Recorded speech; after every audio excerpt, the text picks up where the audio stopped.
भैरव सिंह एक शूर, पराक्रमी, निडर राजा था।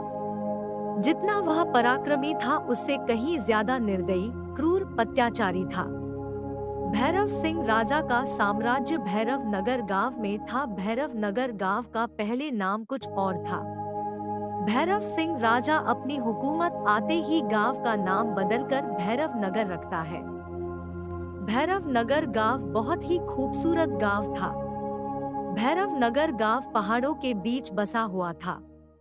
पहाड़ों के बीच में से बहती नदी भैरव नगर गांव के खूबसूरती में चार चांद लगाए थे। भैरव सिंह राजा के अत्याचार से सारा पीड़ित था। भैरव नगर गांव की खूबसूरती कहीं खो गई थी। भैरव सिंह राजा के अत्याचार के सामने हर जगह सिर्फ डर ही डर था। राजा अपने प्रजा पर बहुत जुर्म करता था। उनके साथ बहुत ही बेरहमी से पेश आता था। प्रजा के दुख दर्द से उसे कुछ लेना देना नहीं था। भैरव सिंह है राजा बहुत ही खुदगर्ज मतलबी था। उसने सारे गांव को अपना गुलाम बना रखा था। उसके हुक्म के बिना किसी को सांस लेने की भी इजाजत नहीं थी। कोई उसके खिलाफ जाता तो वह बहुत ही निर्दयी तरीके से उसकी जान लेता था।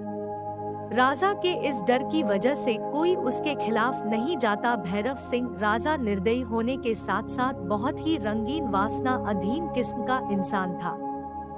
भैरव नगर गांव का हाल बहुत बुरा, नर्क के समान हो गया था। एक रोज की बात है, भैरव सिंह राजा गांव में घूमने निकल पड़ता है।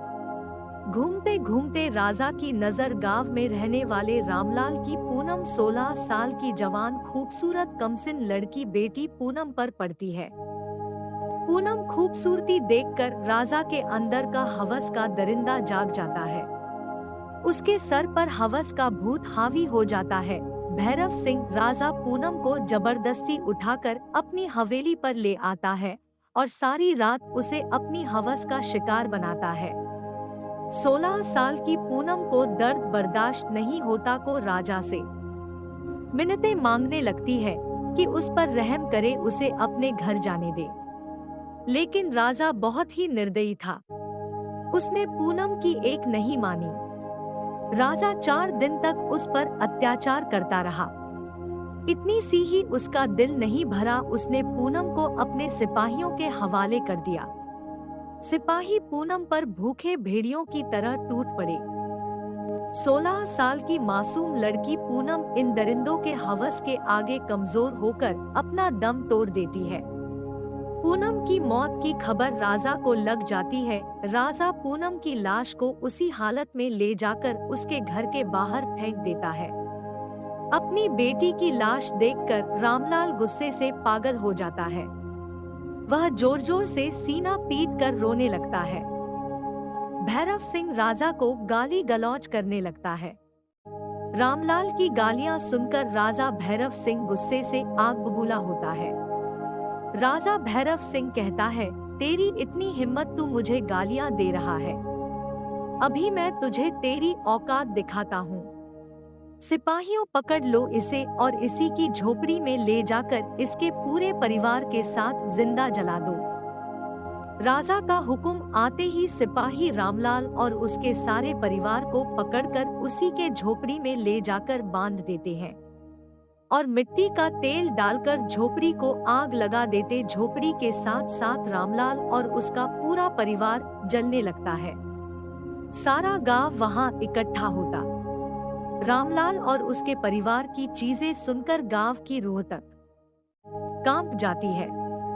राजा का यह जुल्म देखकर गांव वालों के दिलों में उसकी दहशत और ज्यादा बढ़ जाती है। कुछ ही देर में रामलाल और उसके सारे परिवार के समेत झोपड़ी जलकर खाक हो जाती है। भैरव सिंह राजा गांव वालों से कहता है, अगर मेरे खिलाफ जाओगे तो सबका हाल यही होगा। इतना कहकर राजा वहां से चला जाता है। कांप जाती है। राजा का यह जुल्म देखकर गांव वालों के दिलों में उसकी दहशत और ज्यादा बढ़ जाती है। कुछ ही देर में रामलाल और उसके सारे परिवार के समेत झोपड़ी जलकर खाक हो जाती है। भैरव सिंह राजा गांव वालों से कहता है, अगर मेरे खिलाफ जाओगे तो सबका हाल यही होगा। इतना कहकर राजा वहां से चला जाता है।